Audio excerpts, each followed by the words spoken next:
Hey everybody, welcome to another episode of the Dark Art Society podcast. I'm your host, Chet, and this week we finally have Joe Vaux on the show. I've been meaning to have him for at least 2 or 3 years now. I'm pretty sure he may even have been on my initial list of artists I wanted to have come on here that I never got to. So yeah, great interview, super great artist, director, at the Family Guy TV show. Great painter.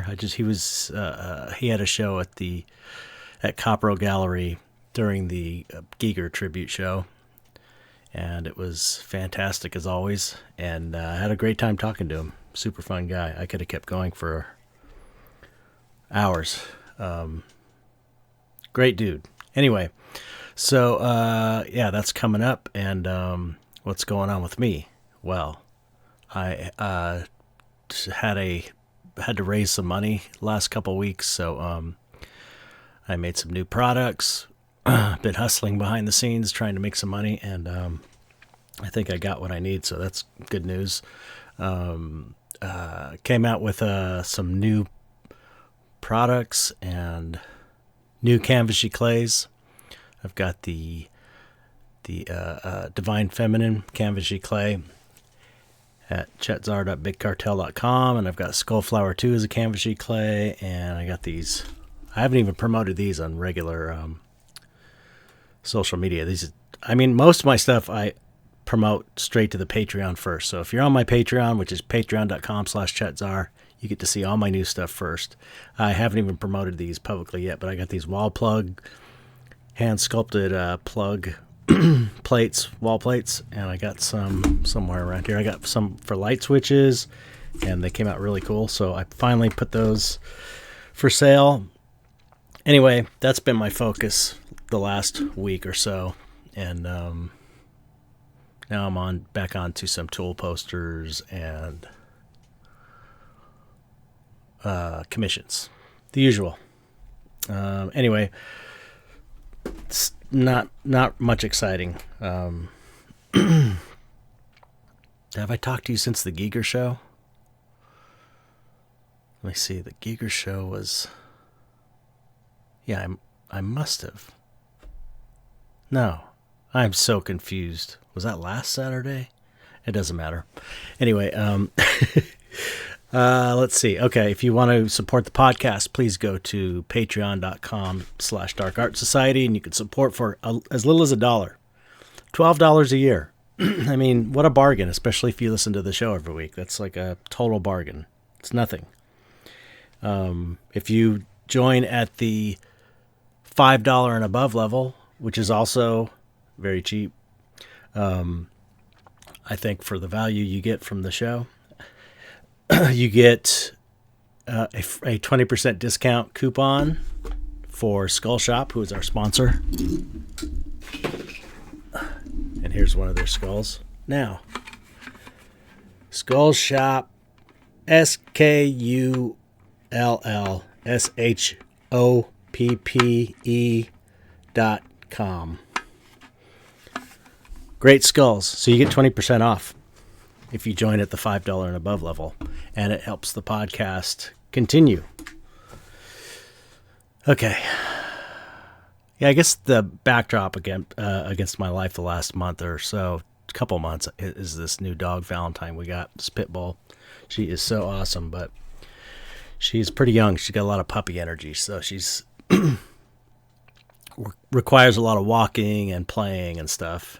And she's strong as hell. She's super sweet, but man, she's energetic. So that's been a little bit distracting. But I guess that's it. I don't know. Like, subscribe. If you can share this, that would be great. I'd like to get the show out to more people. The YouTube channel is growing little by little. And, I want to try and catch the algorithm at some point. I still think this podcast is way underrated, especially on YouTube. I think there's a lot of room to grow. So any way you could help I would appreciate it greatly. Just for other people, other artists. I have artists come up to me all the time and tell me how much they appreciate the podcast because they feel less alone. They feel like they're in the room with a couple artists talking and hanging out, and I appreciate that. I think there's value in that for people that are kind of locked away in their studios creating work. I actually had a guy. I went to Copro on Saturday to do some business with Gary, and there was a guy there who was coming to see the Geeker Show, the last day of the Geeker Show, and he was telling me how much he loved the podcast, and that was really cool. Anyway, that's my pitch. If you can support it, I appreciate that. Patreon.com/Dark Art Society. And then my Patreon, patreon.com/ChetZar. Okay, let's just get on with it. I'm sure. Oh, I didn't read the. You get your name read on the air if you join the Patreon. So this week we have Jenny Smiter. Thank you, Jenny. And Terry LaFay. Thank you, Terry. They both signed up on the Patreon. So I hope you enjoy everything there. And I hope you enjoyed this show. Hope you enjoyed this episode, and I hope you enjoy this interview with Joe Vaux. All right, let's get on with it. Here we go. Joe Vaux.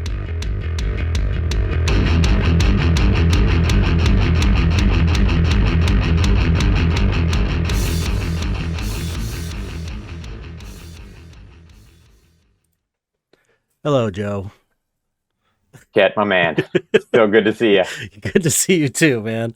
What a horrible start to a podcast. Hey, technology is tough. I am by no means a master of it. I am usually so good. I mean, I'm set with this, and I just for some reason it wouldn't let me log in. I don't think I'm in the right account. I think I'm in some other weird account that I had set up and forgot about, but it was like the only thing I could do at the last minute. But anyway, it just logged me out. None of my meetings. I've got all these meetings scheduled for my Patreon for mentorships, this level I do, and they're all fucking gone.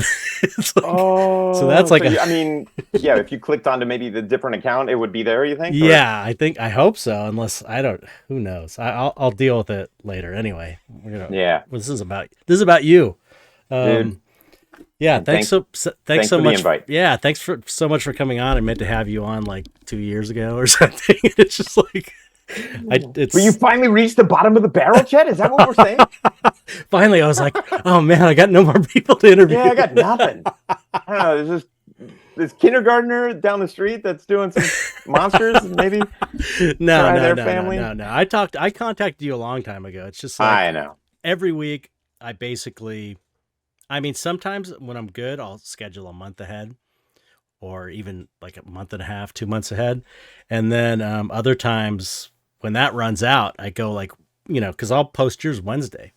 So I do them Monday and I post them Wednesday, which is good because it's really current.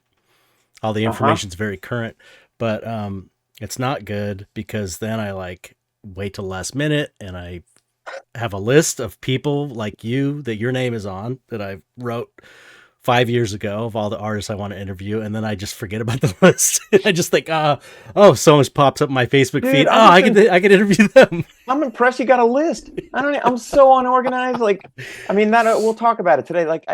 I'm glad to hear that. Yeah, it's chaos. Like, I don't even have a good enough memory to remember like my influences. So like I've been writing down like. I just won't remember the names. I'll remember like an image or something like, oh yeah, this guy and that girl, but my memory sucks. Oh, mine does too. It's so terrible. Except I can remember like really stupid stuff, like obscure, like who produced this album in the 1978 or something. It's like I remember all this stupid trivia. Yeah, but I mean that's something. I don't have that even. Like I'll remember a vague line from a movie. Like I'm always impressed. Like Mark and I, when we were working in the office, share the room together, and he'll pull out like, oh, you remember this actor from that movie? That's who this is. And I'm like, I remember the face and I remember that movie, but I don't remember the title of the movie or this guy's name. And he's just really good at little detailed nuggets and. it makes me worried about my future as far as like dementia, I know, Alzheimer's. I'm like, oh God, Tell I'm me, gonna man. be that guy like wandering around on the street, like, hey. Where am I? I have a friend who he has such a great memory, and we spent so much time together when I was younger that anytime I need to remember something that I can't remember, or think of a name or something, I just ask him. He remembers it all like it's yesterday. It's so crazy. Cataloged. That's good. Yeah. Some people Oh got it man. and some people don't. Yeah. And I thought, like, my dad's got a really good memory, and even post, like, he kind of recently suffered a stroke, and he's doing okay, but his memory is still incredible. Like, he pulls out all these details and moments. One thing I'll point out is, like, both my parents are artists, so I was kind of brought up in kind of a creative environment. Never really pushed on me, but when I did, because they were artists. Yeah, I mean, they had stuff everywhere. So, like, early on, I was always going to their art shows. Both of them were professors of art. They would teach drawing, painting, stuff like amazing. that. But then they'd show professionally. So they had this kind of dual career thing always going. They had their personal. So cool. And I know, this is how I've kind of constructed my reality now. Like, I have the job that, is the day job, which happens to be creative, which is awesome. Family and then Guy, I have, for people who don't know. Family Guy. I direct on those things and work with a fantastic crew, and then pursue the painting world on the side. But I know, like, the passion to pursue the painting was initially inspired by my parents doing their own thing on their own time. That's amazing. And it's funny. It was never pushed on me, but it just kind of happened. And yeah, that's it. Well, I'm kind of like half joking saying they didn't push it on you because they're artists and they know what a terrible job it is. Totally. But my dad was the same way. It was like, yeah, I mean, he's a super talent. It's funny though, because you can see, how you evolved from your dad, super detailed paintings, kind of mystic and there was an influence for sure. For sure. When I look at my parents' work, and they're more like fine artists in the sense of, like, they do kind of abstract landscapes. My mom does these detailed drawings that include kind of a lot of natural elements, feathers and environments and stuff. And then you look at me, and I got like one-eyed sharks swimming in ocean and weird monsters and stuff like that. You can't really see the connection, but the color, like, is the link, I think. Both my parents work a lot in color, and I think that definitely was, like, pulsating into my head. Like, I love the vibrancy of their work. And that's so cool. What are their names for people to look at? Richard Vaux and Sandra Benny Vaux, but she goes by Benny. Cool. And I'm sure people will be interested.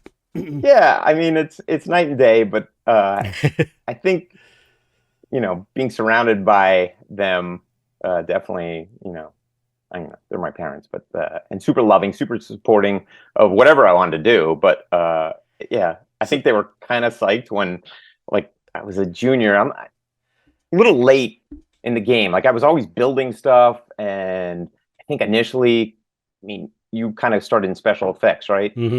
I think initially I was thinking, maybe more like model maker. Right. I like building stuff. That's even more obscure than makeup effects artists, is those model makers. But that was, those are, I would get the books of, like, special effects. They didn't even have makeup effects books when I was a kid, but they had special effects, and then they'd have, like, something from Star Wars, some masks, but then they would have all these model builders and spaceship guys who made the spaceships, and that stuff's, like, super fun. Yeah, like the little sketches on the side too. That was, I was like, oh my God, this is a job. And I just remember, like, I'm watching all these horror films / science fiction films, and spending a lot of time doing that, doing pretty well academically. I had like this dual personality, and I've kind of continued that, where I'm like, I did well academically. I didn't push myself to take, like, the harder classes, but I did well. And then I was kind of an athlete too. Like I was kind of a Wow. sporty kid as well. You're But then, you're like flying in the face of all of the cliches of the monster artist, the dark I artist. know. That's cool. But then, so then at the same time, so like I had that part of my existence, and then I had the guy who wanted to go home and like play action figures as a younger kid. Like I want to play, I want to build my Lego. Right. I just want to watch Buck Rogers, Star Trek, Battlestar Galactica back to back, and then, but then but then I'm gonna go play touch football or basketball. Hey, well, that's So Frazetta was an athlete. Frazetta was like almost he had to choose between being an artist and a professional baseball player. And my dad was an athlete. really, He was the captain of the football team. Yeah. whoa, So that's cool. yeah. So it's like that's it happens. Yeah, it totally happens. And I mean, I never got like those kind of offers. I'm not talking professional anything, but like I enjoy the competition, and Mhm. didn't not excel. Like I did pretty well here and there, but these two parts of my personality, like through those formative years, were always like battling. Like, Oh, really? Like well, a little bit, because did you like notice that at an early age? Did you think not about not that, or was until it? like after, like, and there was a point, because I ended up going to Syracuse for to get an illustration degree. I think I was starting out in like a path where I was going to mix film and like drawing Oh, wow. somehow, and that was the only thing I could figure out as like a path to maybe industrial lights and magic. Mm-hmm. Like, oh, well, I guess if I have a film degree and this is pre-computer like computer graphics were just kind of starting, and Yeah. um I but then I was like, the film is just too muddy and complicated, and I was definitely more attracted to the drawing and painting. So I got this illustration degree. But while I was in college, I was also playing for the club volleyball team. Like I was a Wow. big volleyball player. So like, I'd have weekends where I was like, shoot, I got to work late to get the painting done because I know I'm going to be traveling with the team in this competition all weekend. And then, but I cared more about the project, and eventually my body and everything was like, all right, this is too much. I'm going to simplify, and I'm just going to tell the team I can't play anymore. And I started letting go of those kind of pieces a little bit, Right. but just so I could focus and really progress. But like when I look at like a guy like you, a guy like Mark, I can tell you guys have been drawing and doing this kind of stuff from a young age, or it Mm-hmm. feels that way at least. Yeah. I And definitely I was. started, yeah, and I started kind of late. Like I look at my drawings in like 10th grade, like I was playing Dungeons and Dragons, and I would like draw my character or something. And it's the good old days. yeah, it's laughably terrible. Like it's not even like, oh, he shows potential. It's just really bad. I've And I've interviewed a couple artists on here that started late in life. Like one, I don't remember who it was, but they didn't start until they were in their 20s. So it's like if you got the drive and if you have the passion for it, and you have a yeah, little bit of talent or a little bit of ability, you can do it. you could do it. You know? Yeah, that's like I definitely focused at a certain point, Yeah, yeah. and I still feel like, I mean, I know no artist ever feels like they have all the skills they need. Yeah, no. Like I'm Never. complete. So you're Never. always developing, but like I really feel like my jobs in animation were like an extension of schooling, because I was, That's still developing. same with And me in effects. yeah, right. I really felt you're like that around all was these super talented folks. And, yeah, it was like the best art school ever, better than going to yeah, regular art school. Was being yeah, on the totally. job. Like if I could have, I mean, I enjoyed my college years, but if I could have bypassed and gone right into this, but I know I wasn't even, I needed those college years to Right. like buy me some time to like, okay, I'm drawing and painting more and more and more. And even when I graduated, I look back at some of that work, and like I like it, but it's still a long way off from where I am today. Yeah. So I have to let me interject one thing is Yeah. because I tried to be athletic because my dad was like a football fan, and you try, and he was an artist, and it's like I tried it, but I just and I was okay. I had a good year in kickball one year in like the 3rd grade where I was really good at kickball 1 year, and then it was over. But I was really into BMX bikes, and then I got into motorcycle riding, and I was gonna start racing like motocross. Whoa. and I did one race, and I was actually pretty good at it. But I discovered makeup effects right around that same time, and it was like I had to choose one. What And age were you? Like, 12. that stuff freaks me out. 12? Yeah, Like, yeah. I'm not good with like wheels and power. Yeah, Like my own 2 feet, I'm okay, but I was crazy. I was like crazy. I would always do crazy stunts and stuff. I wasn't afraid of getting hurt, but yeah, I had I did have that, and I had that moment that you were talking about too, where you kind of have to choose. Okay, I'm going to focus on this thing. I just yeah, got completely obsessed with effects, and then just went boom. yeah. But It is nice when that bell goes off though. yeah, And it's like total clarity, and you're like, mm-hmm. I mean, this other stuff is nice and part of me still, and memories or whatnot, but this is definitely calling me, A and lot, and some people don't have that. Some I people don't know get it's that, like, which is kind of like sad, yeah, and like, I have a couple kids, so like they're growing up, and it's interesting to see what their likes and dislikes are, Yeah, and right. my son, kind of opposite brain from me, is about to go to college, and he's like math, physics, That's so uh, cool. yeah, like his brain is all in those world, and I look at what he's working on, just like, oh my god, like I don't even know where to look. Like, what is this? That's amazing. Yeah, it's super cool, Yeah. and impressive. And actually, like he was a talented, like he was drawing for a little bit. And I thought, oh, maybe we'll see, but the love of math and stuff That's so definitely was cool. stronger, and Yeah, I admire that people that have those kind of math brains. I think it's fascinating super fascinating. Like, in a way that maybe a math person might see an artist like, how do they do that? I feel like that it's like way another about math. language too. Yeah. Like, it's a I look at the, I'm like, wow, I'm not going to that country because I won't be able to get around. Yeah, right. I don't know what this means, but it's really Yeah, cool. gosh. Uh, So but okay, let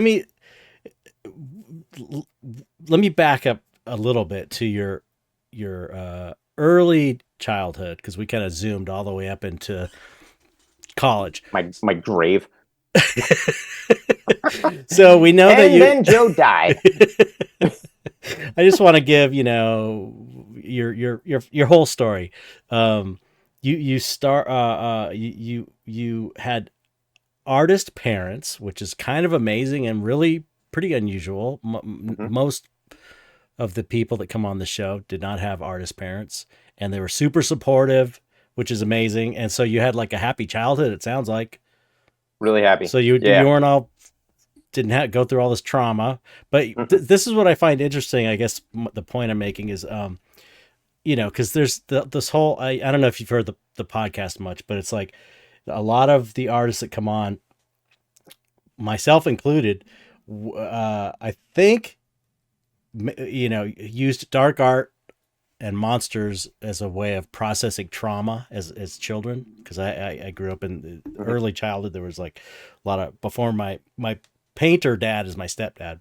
My Okay. biological dad left when I was like 5, and there was a lot of turmoil around that. So I feel like that the horror movies and the monsters and drawing and kind of keeping to myself was all, in a way, coping with the trauma. Mhm. And so I guess what I'm asking is, since you didn't have all this trauma, how did you get interested in In the horror creepy. and stuff? Because Yeah. it's evident, even though your stuff has like your personal work has like a sense of fun to it. It still is. It's all about the monsters, and which Yeah. we love that. So like, Yeah. what do you what? It kind of makes the case that maybe it's genetic as much as anything. I don't Totally. know. So tell me what you think. I'm gonna go back to, like, I think a lot of people, and I've heard this mentioned because I do listen. Mm, I haven't heard them all, but I yeah, there's listen a to lot. podcasts, and a lot of people talking about, like, you know, the love of just the darkness. Like it's interesting. Right? Mm-hmm. Those are the interesting characters in the movies, Yeah. and as much as you may be rooting for the good guys, Right. you like to see the scenes with the bad guys. Yeah. Like the monsters or You whatever. have to have a good So, like, villain, man. You have to have a good yeah, villain, like it makes or breaks yeah, anything. yeah. But I think, and I was thinking about this because I figured you might ask something like this. I think I would go back to my uncle, my mom's brother, was significantly younger. Like, so we'd go visit him. They lived in Ohio. They still live in Ohio.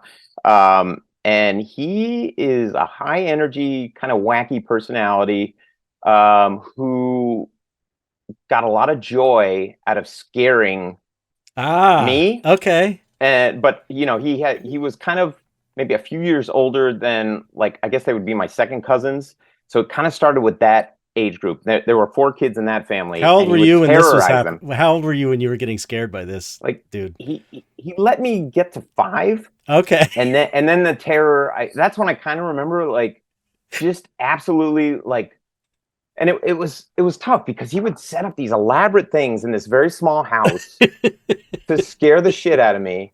And then, like, wherever I would retreat to, like, my grandmother was kind of a safe spot, and my mom, but then there would be, like, laughter kind of surround, like, there'd be this big scare. Everybody else in the family kind of knew what my uncle was planning.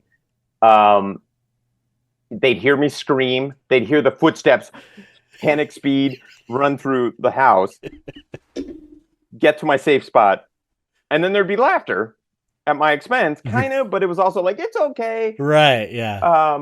And he would do things like, there was this, and it's not that long as an adult, but as a kid, it was like that scene in Poltergeist where they zolly shot, like, the hallway increases in length. Yeah. And zoom in and pull back. Like, he would turn the light off in the space that I would sleep in. And, as a kid, you gotta go to bed. It's your bedtime. And everybody else is up. Like, I'm in my PJs, and I know I have to pass because he still lived in the house. He was, 16, 17. Mm-hmm. Let's see, it would be like 20 at this age. And I had to pass his bedroom. And it was like the obelisk in, or not the obelisk, whatever the thing in 2001, mm-hmm. that, like, black rectangle. Mm-hmm. Like, there was no light. No nothing coming out of his room. And he was not out with the family watching TV. So I knew he was somewhere in the house, most likely in that blackness, waiting for these little pajama footsteps to come along. And he would throw, there would be, like, this headless Charlie McCarthy doll. Oh my God. He'd put, like, a butter knife in its chest and, like, markered some blood. And he would, he's a very funny guy, and he's got, like, some great screaming voices. And throw this thing as I would sprint down this hall. Like, I gotta get past him. So, like, that was one move he had. He had some other elaborate traps he set for me. And then I remember my grandmother, she set me up for one once. Like, can you do me a favor? Go down to this pantry, and I need some chicken soup for lunch. And it's the middle of the day. Uncle Joe's in the shower, getting ready. He worked at, like, a grocery store at the time. I'm like, okay, Grandma's asking. I want to be helpful. Uncle Joe's in the shower. I hear him. I'm going to go downstairs and do this. The pantry in this, like, old Ohio house is it's like this little, like, troll door underneath the staircase. So you got to go down the stairs. My uncle unscrewed all the light bulbs. My little 5-year-old arms can't reach the chain anyway. It's like this little swivel latch to this mini door. You open it up, and he had it all rigged so that, and it had to be just pure great timing. But as I reached for this doorknob and swiveled it, his tape recording of, like, monsters went off. Like, I shot up the stairs. Like, I think, I had great vertical leap. The whole flight of stairs and 2 jumps into the living room. Grandma's there, Aunt Jones, everybody's there laughing. My parents. My uncle, wasn't in the shower. Wow. He was just waiting. But then he would confuse me because, like, there were points where I was like, oh, God, I hate this guy. I hate coming now. I loved, because it was always, like, holiday time. Mm-hmm. But then he would take me to, like, a toy store or a comic shop. And he'd just say, get whatever you want. Yeah, I felt guilty. Yeah, I mean, sure, for sure. Like, ease the guilt a little bit. But yeah, then he would, like, take me shopping, and I'd buy a bunch of Smurfs or comic books or Uncle Joe's the best. Yeah. That sounds like my grandfather, kind of. Although my grandfather was a little, on my mom's side, a little more sadistic. But he would do the same thing to me. He all of us. He would turn the lights off with the caveman mask and chase us around the house, just like it's a little, I think that, when the adults are in on it, that kind of fucks you up a little more. A little bit, right? So like, it's like there's nowhere to go. There's nowhere to escape this because the adults are in on it. I have no siblings. There's nobody else getting tortured. It's just me. So like, I don't know. Like, I love animals too, and I know you do as well. Yeah. Like, it would be me and the dog. Like this one dog that we had. Like, there was the family favorite, and then there was this dog Pepper that was more of like a junkyard dog. Just kind of was always getting into trouble, like rooting through the trash and people yelling at Pepper and like Pepper back, and like and no way hitting or anything. Just, right. Just everybody was annoyed at Pepper, and I'm mad at everybody. So Pepper and I would hang out, and like, and I think this is like 4 or 5. Like, this is where I really was bonding with animals. Like, we're a team, all right. It's all of us, or it's us versus them. That's interesting. That's interesting. But definitely part of it. And then on the other side, it was like creepy, but with a soft touch. My aunt and my grandmother would read me stories before bedtime. Not every night, but some nights.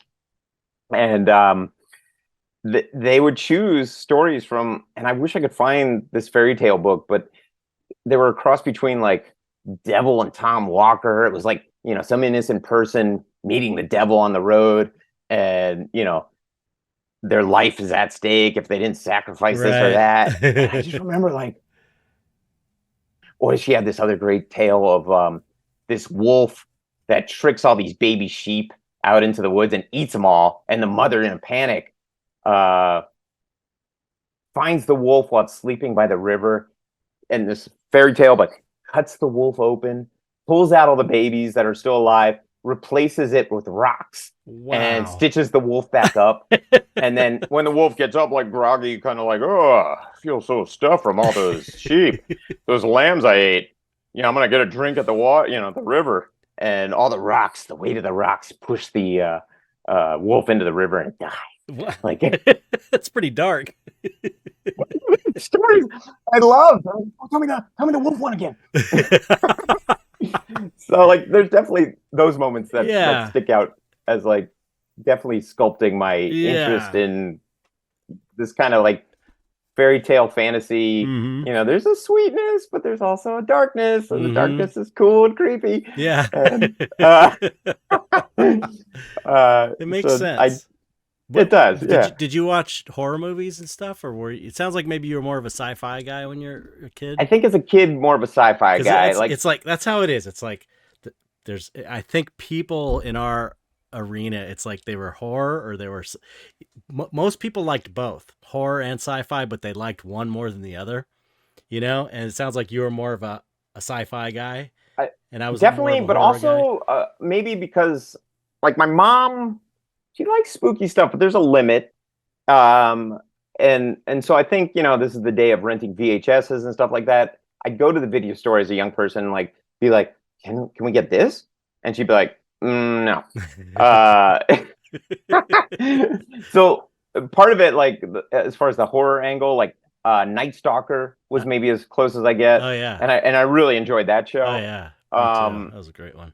But like I didn't get to see, like I totally binged on it once I got into college, and as a young adult moving out here, like Best Buy would have these barrels of DVDs like for $1, and it would be just these crappy horror films. And I'm like, I haven't seen this, I'm gonna try it, and or 10 horror films for $1.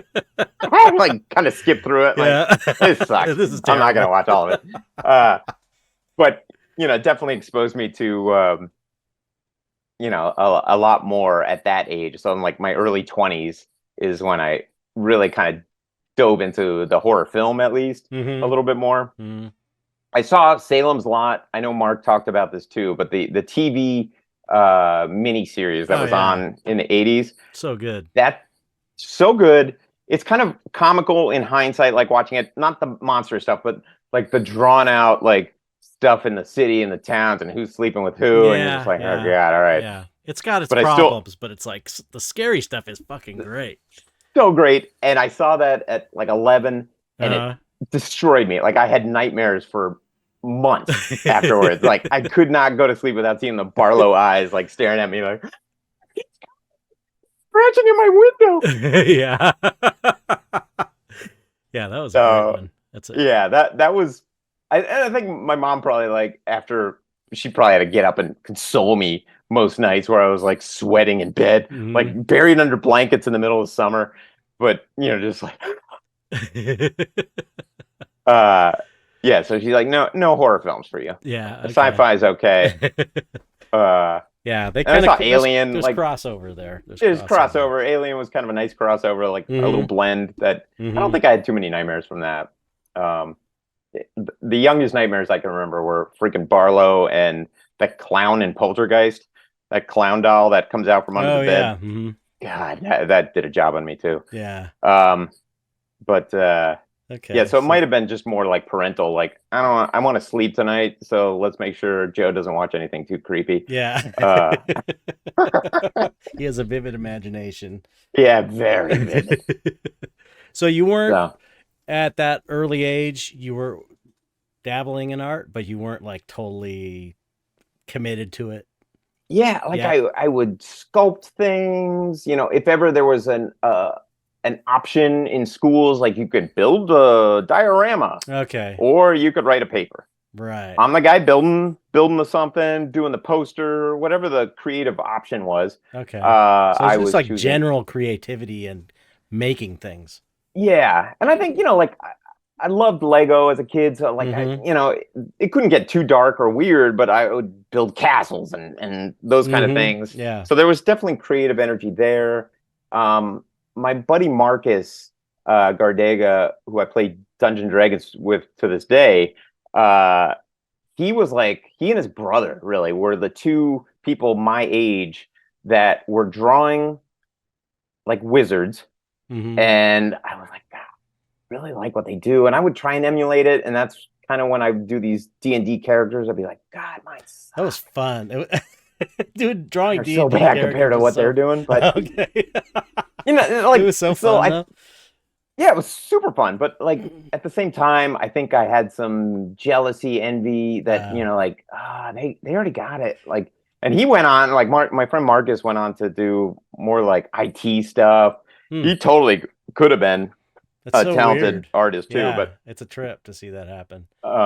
Yeah, like, but that initially I think like I was a little sensitive, like I'm not going to be as good as Marcus. So. But he introduced me to like 2000 AD and some European comics, and I think that's when I like first saw Simon Beasley's work, and I was like, oh, this guy's rad, and he would be like kind of in the comic world, him and like Bill Sienkiewicz, as far as technique, because it wasn't like they could draw really well, you could tell, and I wasn't there yet, but the paint style was a little messier than like the clean lines of like a normal comic book page. There was some splatter and I was like, oh, I can get into this. Like it's not super anal.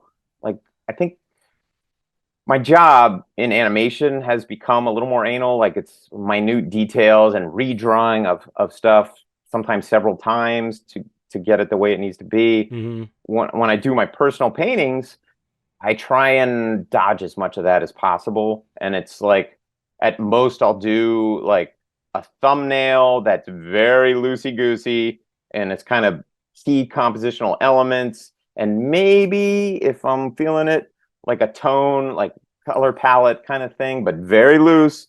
And at most like an hour spent on it, but that's even too much maybe. Right. And I think that's so I can maintain the energy when I start the painting. I know a lot of things will happen, and sometimes it's based on the music I'm listening to or a movie I just saw, but I have the key elements, but as I'm adding and kind of designing the canvas, anything can go. So but that's to keep it fresh, I think. If it's I know there are a lot of super talented folks that like really work everything out beforehand. That's what I do.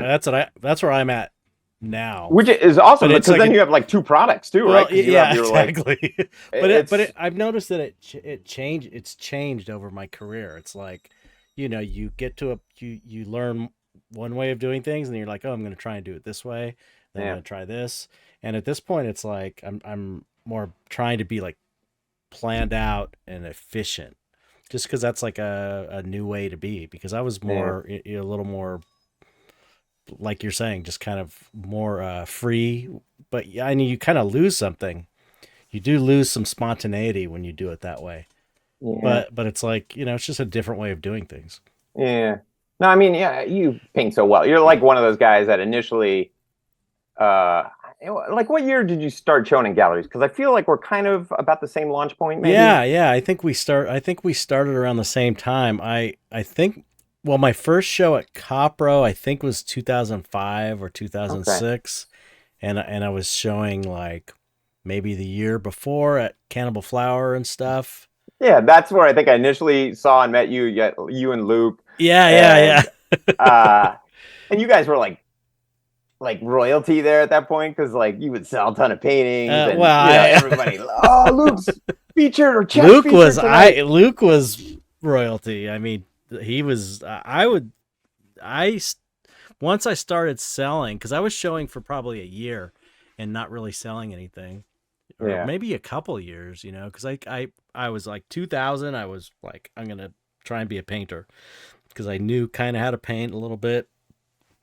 And then I think 2002, I had my first show with Cam De Leon in a local gallery in Monrovia, wow.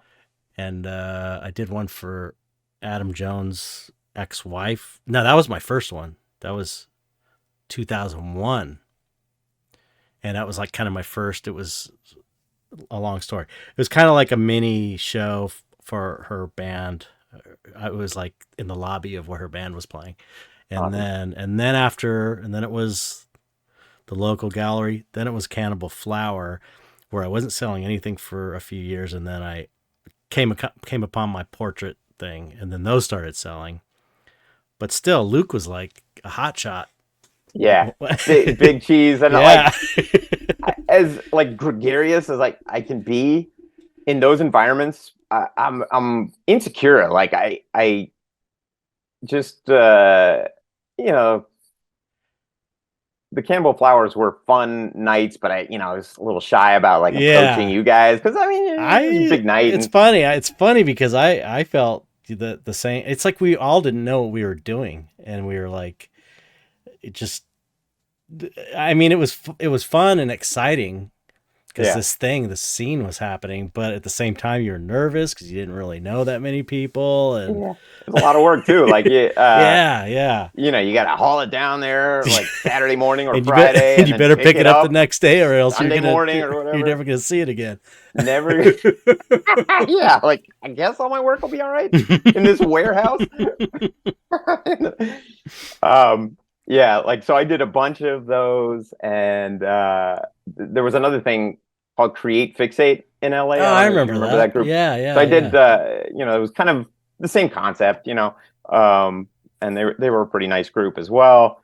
I did a bunch of those, and Gary was the one guy, like, because I went to La Luz and showed them what I had, and they were like, eh. Can't remember where else I went, but Gary was one guy like, yeah, okay, I'll put you in a group show or something, and Oh, that's he's cool. always been so sweet, and That's awesome. yeah, and then he started to hook me up. I think after like a few group shows and maybe some small shows, um, with his brother at the Key Club, and Yeah. we did like the room downstairs where like VIPs and the band would hang out. So like kind of velvety, fun, dark cave-like space. Yeah. Uh, I think I was in a show there that LC did. I don't doubt it. I Yeah. think I sold a painting. It was one of the first times I sold a painting. I think that was at the Key Club. Anyway, I'm sorry. Go No, I mean it was continue. just like a fun place. It was the same kind of thing where it'd be like up for a weekend or maybe a week at most. Yeah. But they'd try and sync it up with a cool event, like they're having a cool guest, and then you come and invite people, but there'll be other people down there as well. Hmm. And I think that was one of my early sales too. That I was like, ooh, this is kind of cool. Yeah. It's so Pop up, exciting. hear some music, come Yeah. down, socialize, talk about some art. It's amazing when you first sell a piece, you know. Yeah, It's like, wow, okay, I can yeah, do this.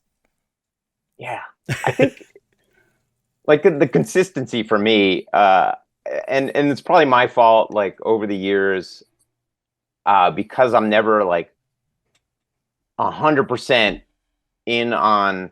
I'm an artist gallery guy. Like it's Yeah. always juggling, you know. It's hard to make a And living that way, you it know. is, and I'm like, I'm so impressed with like you and Luke that just these guys that just go for it. And I also know I don't have like, I mean, I guess I could learn, but I know I'm kind of stupid, I guess.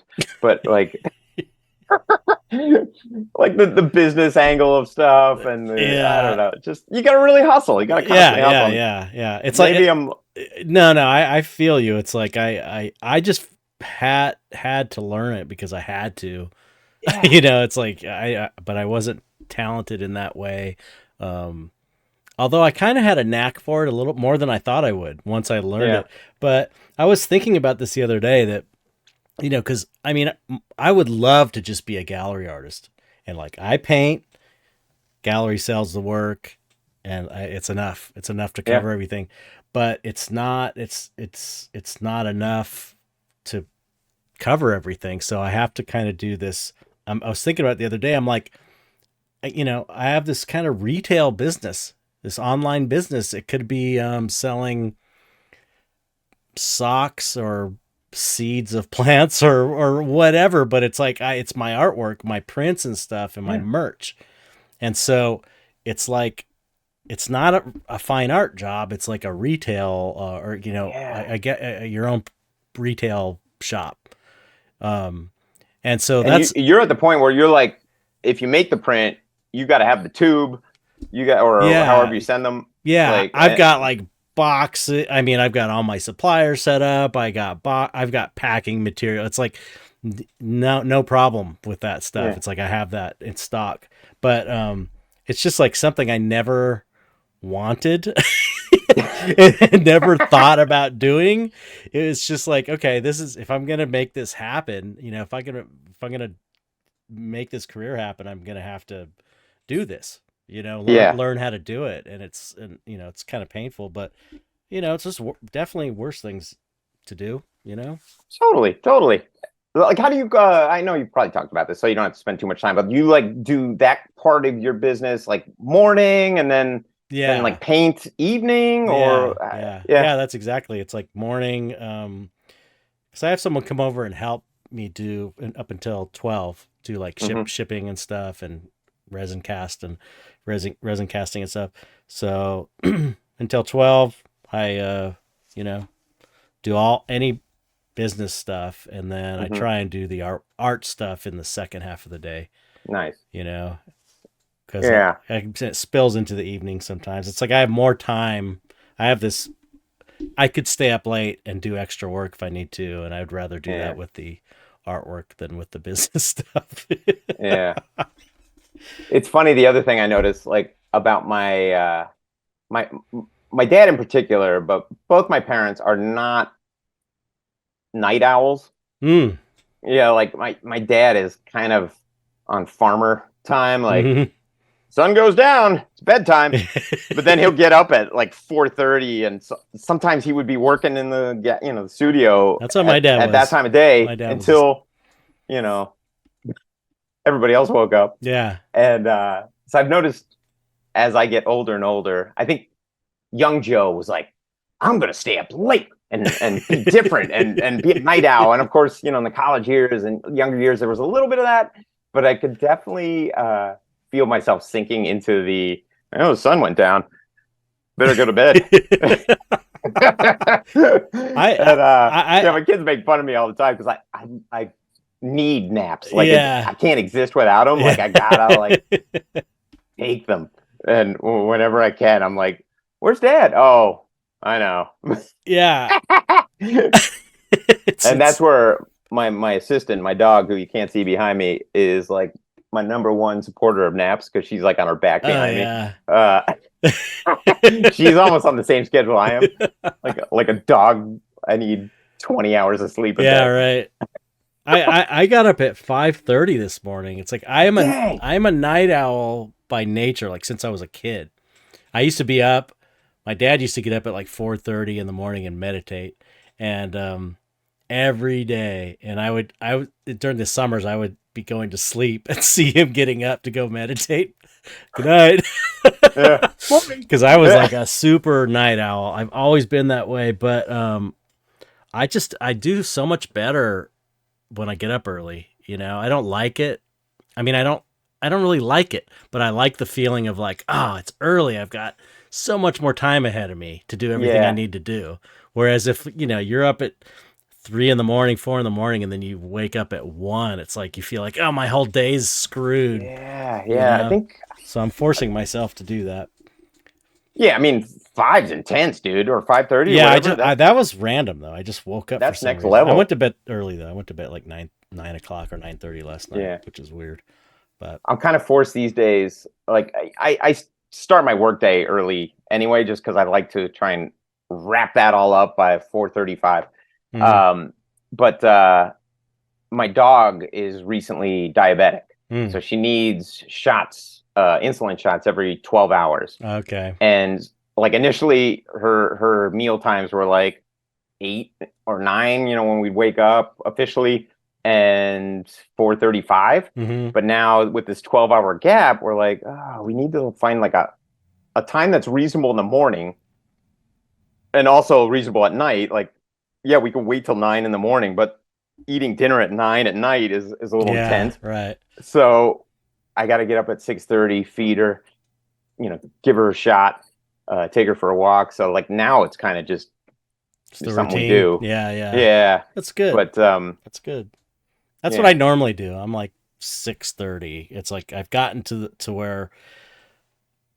Well, that's not true. I try to do like 6:30, and I was on that schedule for a while. But what happens with me is that some kind of deadline will come up, and then it's over. You know, especially an art show. It's where it's like, okay, I got to get all these paintings done. I waited until the last minute again, not because I'm lazy, but because I was doing all this other stuff I have to do, you know, so, and then that always ends up going later, and then I end up sleeping in. So then I get screwed up. It's just this endless cycle with me, but, but that's incredible. Like that's the other part that I think I know I've heard in your, previous talks with people about, you know, the ability to jam like that, like under pressure. Like I don't feel like I work well under pressure. And, so like I'm constantly doing whatever I can to avoid putting myself in those situations. Yeah, I wish I had that discipline to do that. Yeah, but I mean you're extended. You're like you have a lot of commitments. Yeah. I intentionally like underextend myself. That's smart though. That's smart. Well, not if you're trying to bust onto this art scene. You're doing all right. It's the wrong way to attack it. You seem to be doing all right for my psyche. Like, I can do one show and maybe one piece in a group show a year. That's it. Well, you have a whole other job, which I want to talk about because I want to focus on your artwork, but we do need to get to the Family Guy portion. I don't know how you are about talking about that because it's like that's your day job. Yeah, and no problem. Most people prefer to talk about their personal art, which I'm assuming you would kind of rather talk about than your day job. You know, I'm indifferent. Like, I'm super thankful for my career in animation because as I said, it was kind of schooling and continues to be. Like I continue to learn about, from all these super talented folks I work with and learn about animation, but also drawing and composition and stuff like that. But it's kind of funny how, my first animation gig was with Ralph Bakshi. I don't know if you know that name at all. Yeah, of course. But like, he Wizards, man. That's one of my director. Wizards was like one of my formative movies. Me too. Like that was a movie that kind of blew my mind as a kid. I was like, whoa, yeah, this is way different than like some of the Disney stuff that I also appreciated for the art and stuff. But like this is rude and crude. And then, he did the Lord of the Rings and the Fire and Ice. And so the small group of kind of art movies that I was like, whoa, these are rad. So he was a guy that, and I thank my dad again for kind of pushing me out of the car because I was a little shy, but I'd gotten his name. I knew he had a small studio in New York City. And, my dad was like, just go up. If he's not there, we'll go Did your home. dad know him? No. Oh. He was picking up, I think I was helping him.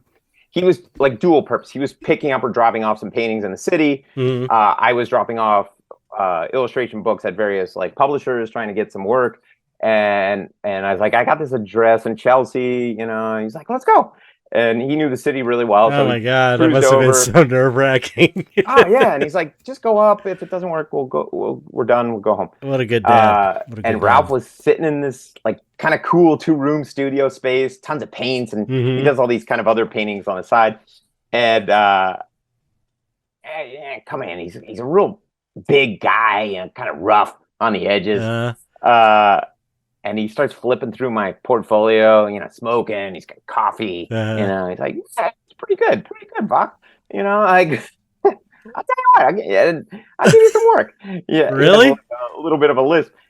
I like what you're doing here. And he was working on these really weird shorts for Cartoon Network before it was Cartoon Network, and he just needed background paintings. So he would give me these really crude drawings, and he's like, fill it out. Is this with other artists, or was it just you and him?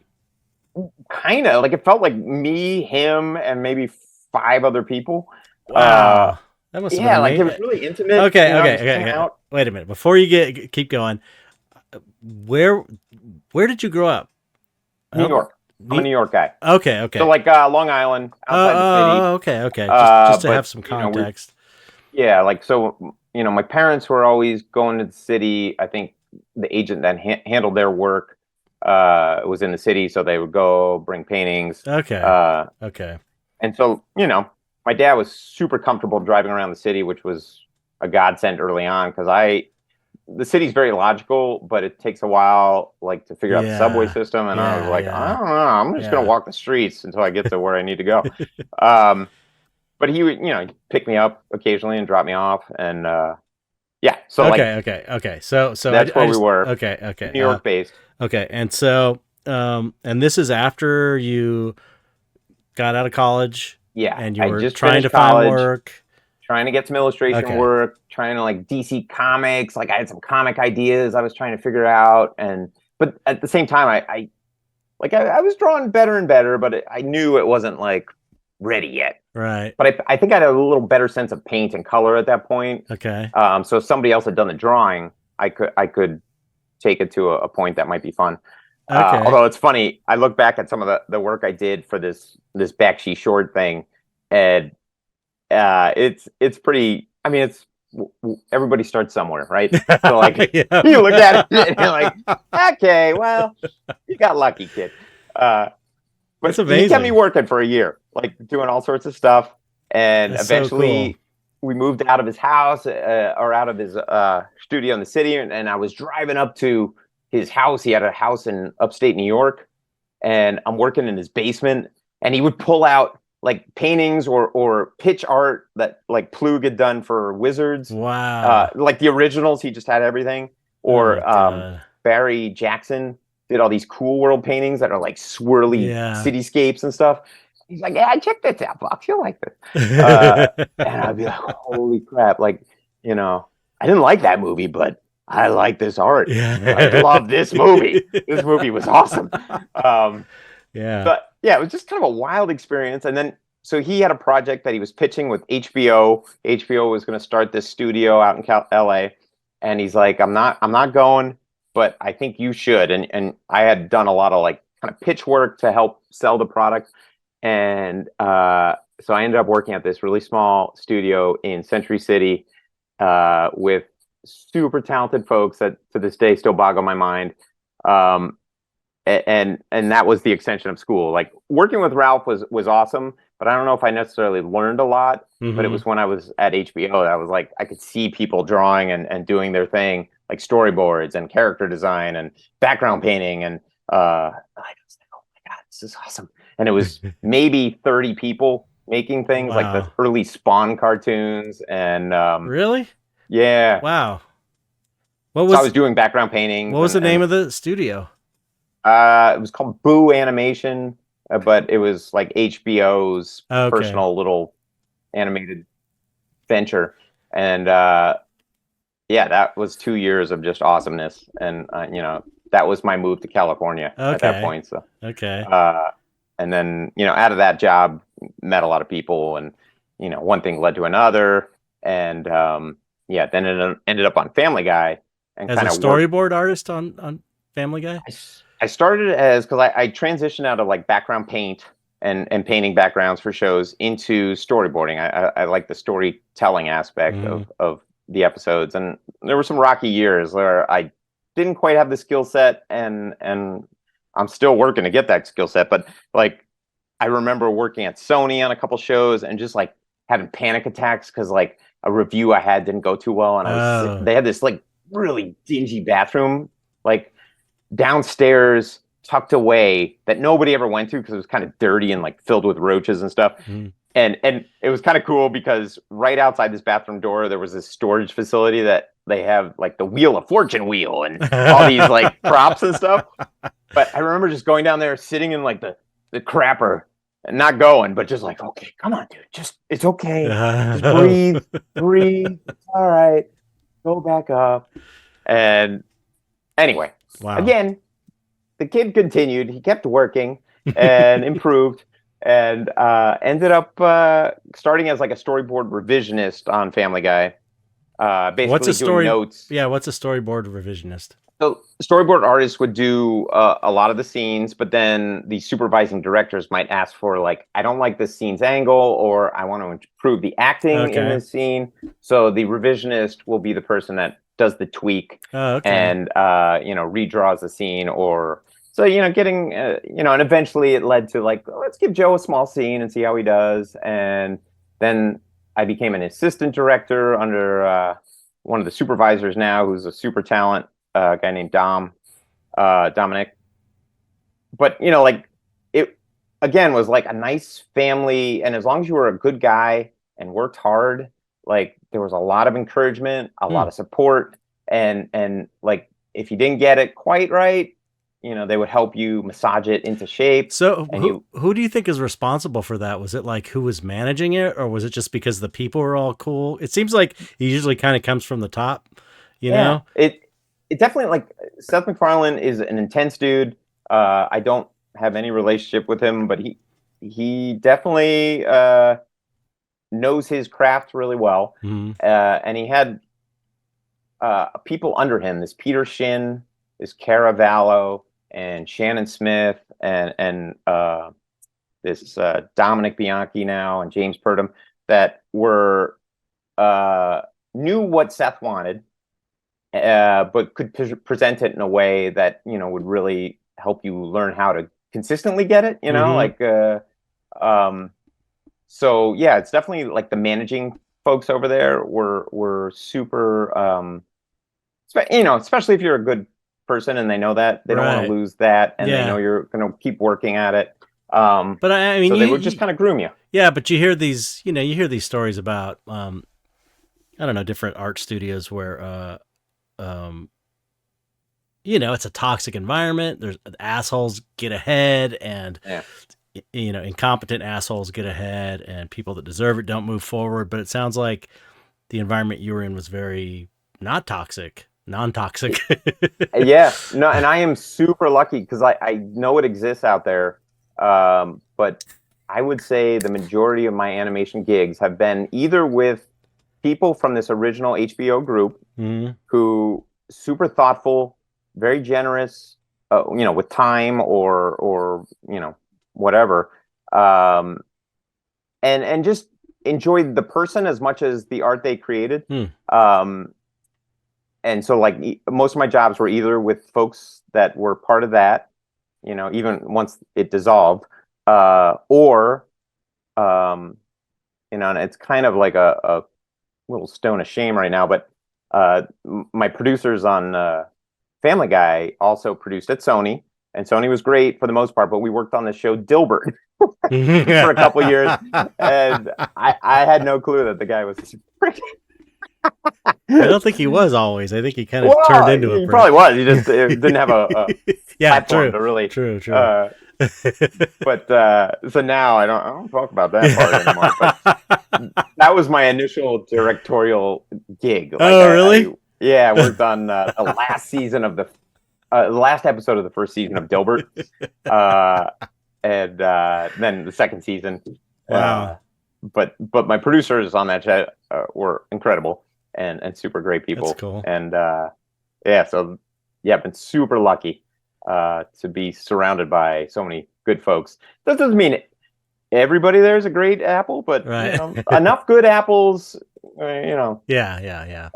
I think attracts. Like management definitely has an eye for finding people that have good energy too. Which I've been impressed. Like even over the years, like now I'm the old guy, and like the younger folks coming in are just really positive, and that's part of being a good leader or manager is bringing good people like that in that not only talented but good people, good energy people. Yeah, I think it goes a long way, especially we're all remote for the most part still. Oh, that's cool. But it's been great. But I think that ability to like see beyond the art or see enough of the art to know that you can improve, but I like your personality a lot. Right. Roll the dice on you a little bit and see, okay, we're going to give you a shot. And I think there's a lot to be said about that as well. So absolutely. So I kind of worked my way up the ranks. I was assistant director for a couple of years. And then, the guy I was working under is a superstar. And they're like, we want you to be like one of the supervisors now that will oversee the whole series. And Joe, do you want to direct? And I'm like, okay. So I was full on directing Family Guy, and I've been doing it for quite a few years now. That's crazy. So were you super nervous the first time? Big time. Like, but it seems like a good environment to where it's like you could actually ask people, like, I'm not sure what to do here. Can you help me out? Totally. Like it's definitely there are still deadlines, so you can't dilly-dally too long. I mean, but you have plenty of people you can bounce stuff off of that are open to and not going to make it like seem like, oh my God, again? Yeah. Like just do it already. So like a lot of learning bumps in the road, Mark and I have a pretty good thing going right now. We get some fun episodes to work on. They know, both Mark and I have these like painting worlds, and I think we were doing these internal art shows at Family Guy for years, where sometimes there'd be like a Family Guy theme, and we do a painting specifically to it. But eventually, I was like, I'm just going to put up some paintings that didn't sell and see who wants to bid on it. And it was kind of silent auction. But the writing staff, was seeing a lot of my work. I'd invite them all to my art shows when I'd have them. And like Alex Borstein owns a couple paintings of mine, and a bunch of the writers have some of the work, and which was nice. They're supporting this lowly guy who a little loud and fun in the office, but I'm gonna support his art as well. That's cool. And like I got this call one morning, and I think I was an assistant director at that point, from like a writer's PA, and she's like, Joe, have you seen today's, like, they'll do a table read. Have you seen the script for today's table read? And I'm like, no. And, it's not one of our episodes, so I wasn't really paying attention to it. She's like, you got to come down here right now and check out this page. And so I hustled down to her cubicle, and she pulls up the paper. And so Brian the dog, it's a storm. Everybody's locked in the house. Brian the dog's bored. he's like, I'm gonna tap into some of these mushrooms I had stored in the house, see if I can have a little experience during this weather thing. And so I'm reading, and it's like Brian has a really bad hallucination and drops into Joe Vox's painting world. And I was like, wait, what? And so they table read the whole thing. And I was like, dude, this is really cool. Like, thank you very much. And they're like, we scripted something because we needed something in the table read, but we intend for you to just do your own thing. And you can write whatever you want. Wow, And, that is the coolest, man. Dude, it was so sweet. It was like a super fun experience. What's the name of that episode? I have to watch that. It's the Seahorse Seashell Party. It's kind of a weird name, but it's the Griffins. I think it was because at that point we had American Dad, Cleveland, and Family Guy, kind of all within the Family Guy universe, and there was a hurricane heading up the coast, and all those shows take place on like the eastern seaboard. Okay, right. And so all families were going to be dealing with this weather pattern, and so this was the Griffins episode, and a friend of mine was directing it, but knew that Joe was going to be doing this 3-minute nightmare moment in the middle. And so cool. Yeah, it was just kind of like stream of consciousness, but like inspired by a few paintings I had done and here and there, or was about to do. And super fun and kind of surreal to have those worlds like kind of. Yeah, that's amazing. That's amazing. So did you notice any uptick in art sales after that? You'd think I'd know how to market that, but I don't even think people don't know any. Like, I'm just not good, Chet. Like I don't know. I'm just. That's like money. It's like money in the bank, man. I know. Well, then the other cool thing, thanks to Family Guy, but also pure Joe Vaux, is recently one of the writers left their show and launched the Resident Alien show on Sci-Fi Channel. And I don't know if you've seen it, but it's a really great show. It's like kind of X-Files, kind of comedic. There's some intensity to it. But he called me last summer and he's like, hey, so we have this character in the show that's going to be introduced this season called Goliath, and he's kind of like a Banksy type person. Like, nobody knows who this character is, but we need art to these images that are going to be like murals on the street and cool. gallery shows, and like I'd really like to use your art. I was like, yeah, let's do that. And originally I was thinking, oh shoot, I'm gonna have to generate all this new stuff. He's like, no, I want to use stuff you've created. We've already been like scouring the internet and your website for images. That's awesome, dude. This is awesome. That is so I ended up creating one original image, but they go to a gallery show of this Goliath, and it's all my paintings.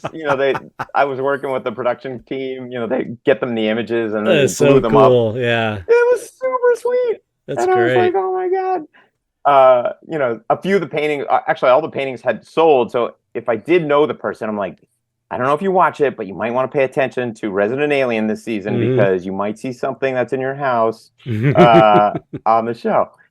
So that was another cool, like, just kind of crossover, headbutt that was just fantastic. Now you have to sell prints. Do you sell prints of all those images from that show?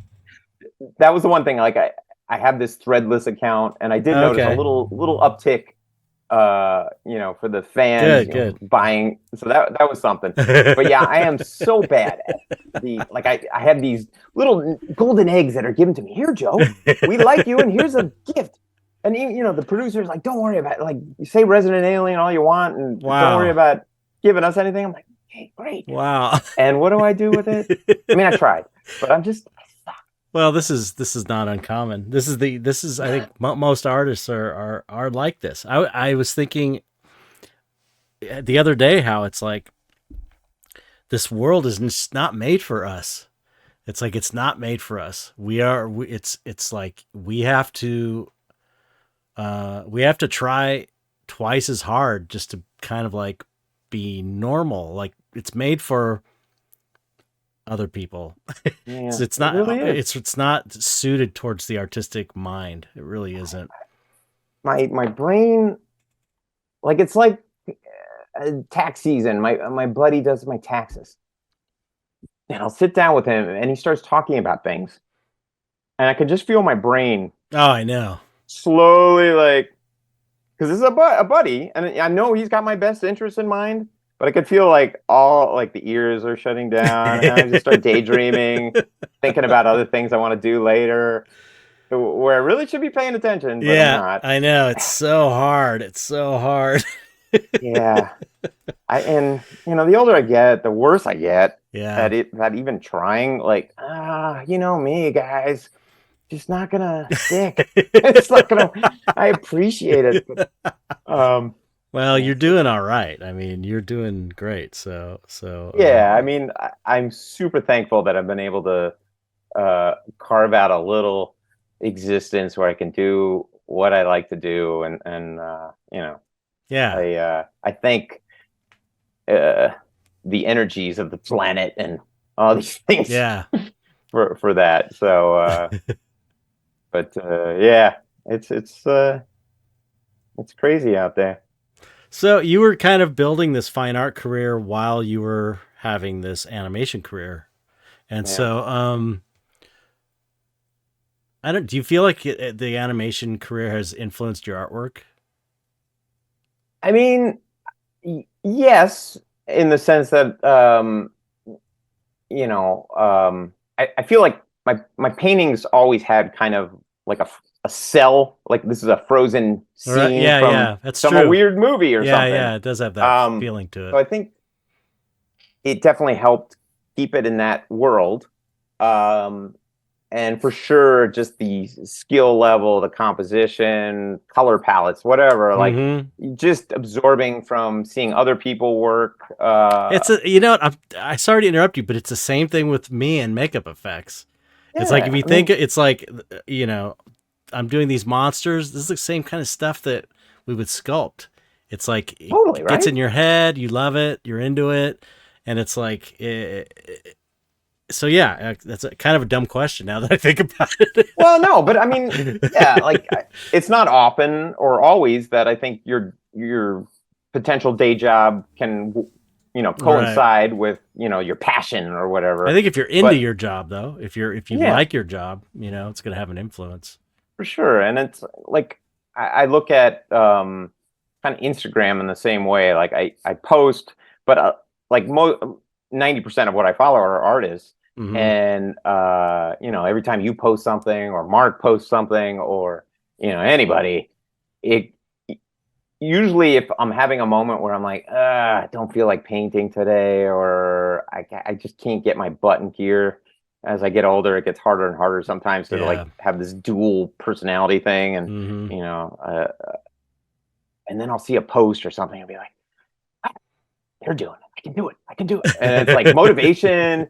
It's like Yeah, uh, I get that too, for it's kind of sure. like a celebration too. Like I'm like, oh man, I love their work, and they're still working hard at it. I Mm, can still do it too, I think. that's So like cool. I try and look at all of it as like motivational Mm, as opposed to like you know anything else. So the working with artists, even if they're just drawing silly cartoons, or a lot of the people that I work with have other projects that they're working on as well, mm. and if they're sharing them, or like it's just fuel, like Yeah, yeah, to keep your fire going. Like, yeah. oh man, all right. Yeah, I do So miss that about working in a shop, working around amazing artists. But I get to interview them now once a week, so yeah. that's kind of cool. Nah, and you're so busy, and I'm sure people you interact with have some good energies too, and Oh yeah, for sure. But man, um, it's like it is really cool being I don't know, challenged in that way when you've got people around that are just so good that you're working with every day, and you kind of have to prove yourself and yeah. measure up, and it really pushes you. Made me such a better artist. Especially when I started working at Rick Baker's, it was like Oh, I imagine, right? really was Like like, okay, I thought I was badass, but I'm not. Just Kazu right that's where here. we differ. I never thought I was badass. Well, that was like 10 uh, years at my other job where I was like the lead art guy, effects guy. So I yeah. mean, I wasn't an asshole, but inside I was like, yeah, I'm pretty good, and then you go to a Confidence, shop baby. like Rick's, and it's like, oh man, they're doing this at a whole other level. I didn't even I wasn't even aware you could do things that well because I had never seen anybody do stuff that well. Yeah. You know, because he had all the best people in the industry. Yeah. Sculptors And it's humbling, but if those people turn out to be nice people too, yeah. and willing to share their knowledge and like, Oh yeah, they're amazing people. gift, right? Like, oh, thank you. You know, just hold my hand and lead me to your world. Yeah, like you remember that movie Dark City at all? Yeah. It was kind of this weird It's a cool movie. other world, like Kiefer Sutherland was in it. Yeah. I need to it's funny that you mentioned that because I saw someone post a clip, I don't know, a month ago, and I was like, man, I gotta watch that again. I haven't watched it in years. It's really cool. Like almost like a dream. Yeah, yeah. Weird. So I'm at HBO for 6 months, and I'm astounded by all the talent there. And I'm like, God, I hope I can make this work. You know, like I'm an apprentice to the background painter, so I'm learning under him. Mm-hmm. Everybody's super supportive, and I'm doing okay. But everybody's talking about this girl Jennifer, who's coming up from she worked with the company, and then she left. They're trying to get her back, but she's working on this movie down in Australia. It was Dark City. And she came back, and she's this like sweet looking, I can't remember if she's Japanese, Korean, but sweet lady, you know, she comes walking in, girl about my age. And she has this big portfolio because everybody's chomping at the bit to see all the production art she did for that movie. And we're all like huddled over her, like, holy crap. And she's turning these pages through the portfolio, and these epic, like, charcoal with little color injected drawings. I'm like, oh my God, what am I doing here? She's so fucking good. Like, how was she? She turned out to be like the sweetest person ever. I think I feel like she is directing a horror film right now. Wow. Honestly, she was like, for as sweet as she was, she could draw the most gruesome, dark imagery for like, you know, anything in the Spawn movie where somebody was getting their guts ripped out, or a chain was ripping through flesh, or we needed the design of a zombie. Jennifer will come up with something. And I was just like, oh God, you're so good. Those were the years. Like, I was so insecure, and like, and you know, I never had that moment of like, I'm really good at what I do. It's always been a struggle, like a fight for every painting. Still continues. Like, I start and I'm like, I think I know where this is going. I hope it'll go well, but I'm not sure. Wow. You don't know that from the artwork, that's for sure. I mean, I was just at the gallery Saturday. Nice. Did you go to the club? Yeah, I should have been there, but yeah, I went there for business stuff with Gary, and I had a walkthrough, and it's like, yeah, your show was so awesome, man. So thanks a lot. So great. Just your colors are amazing. And I didn't even realize you were an acrylic artist. I just assumed you were an oil painter because it looks like oil to me. I mean, it's like, yeah, it's one of those. It doesn't an matter. Product as well. It doesn't matter. It's like when you paint that well, I feel like it doesn't matter what the medium is. It's like it's either good or it's not. Yeah, you know what I mean? Thanks, man. It's a product of working in animation though, because we initially were working with these cell vinyl paints. Yeah, cell vinyl paints. I've never used those. I had some, but I never used them. They were the best, and the company went under. And like, I know there's a bunch of artists that are like, I know, struggling to find. Everybody loves. Why were they so great? Like, for one, they like a lot of Liquitex. A lot of those paints would dry with like a really high gloss, and these paints were designed so that if camera lights, you know, which would be on either side of a background painting, they were almost like a gouache in the sense that they were super flat, no reflective light or anything, and also like the tendency was a little more fluid, so it would dry in a flat shape as opposed to like, you know, like leaving kind of edges and strips and stuff unless you really smooth it out. And you know, it had a really nice like range of color and palette and stuff that you could choose from. Was it like, was it solventy in any way, or was it just like an acrylic base? Acrylic base. The one drawback to them, I guess, that maybe the gels didn't do is like, if you didn't shake or use the paint often, I think it was like a vegetable oil would start to separate, so all the pigment would drop like a slow snow globe to the bottom. And once it was like condensed at the bottom, it was a clay that you couldn't like reactivate, and it was just done. Yeah, pitch it basically. But yeah, like once that company went under, like I floundered for a couple of years where I was like, I'm trying other brands, other things, and just not finding any paints that are even close to what I was experiencing. Yeah. And I was like, is this the end? Yeah. And then animators I found Golden came out with like a liquid version of some of their other paints, and I've been using a lot of that. And I tried some Nova too. Nova has some nice stuff, but yeah, I don't know. I'm just making it up as I go, man. Well, I was going to ask you a little bit about your artwork, and you talked about you kind of like keep things loose. You have a loose idea, and then you kind of let it develop as you paint it. Your final paintings, like your big paintings, and if you do a study, it's super quick, and you don't you have a sketch basically, and when I say sketch, we're talking. Like a couple pasta noodles dropped on a plate. Some of my sketches are, I see someone like Christopher Ulrich who does like these massive sketchbooks. They're like super detailed. They're so amazing. And my sketches are like crap, most of them. I've seen your sketches, Chet. They're not crap. Well, I can sketch well. Okay. I got your message. I can't sketch well, but I can't, I don't know, if I only do what I need to do for the painting. Yeah. Which sounds like what you do. But for me, it's all about like the energy. Yeah. Like I feel like there's a spontaneity and almost like a folk art. I don't know, like, yeah, maybe not folk arts. Maybe that's not the word, but like, I know what you're saying. It's like a vibe.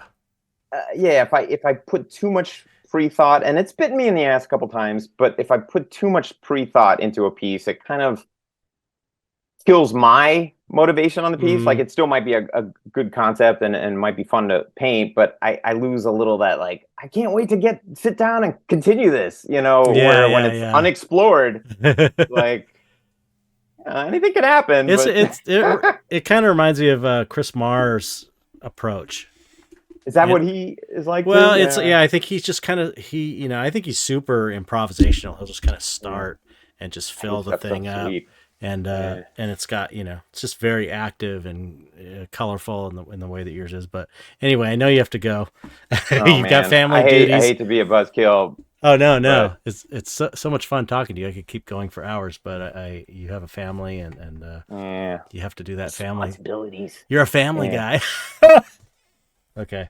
Anyway. And on that note, folks. On the worst, lamest joke ever. Let's oh shoot. But dude, thank you so much for reaching out. Yeah. It meant the world to me. I've been meaning to. I really appreciate what you're doing, and I'm so thankful to be part of it. Oh yeah, I love your work. I'm a fan. You're a super cool guy, great person. Everybody knows that. Everybody loves you. That I know, that our mutual friends. And thanks for coming on. So just the only thing we have to do is just say goodbye to the audience, like we always do. Just say goodbye, audience. Goodbye, everyone. Farewell. I love you.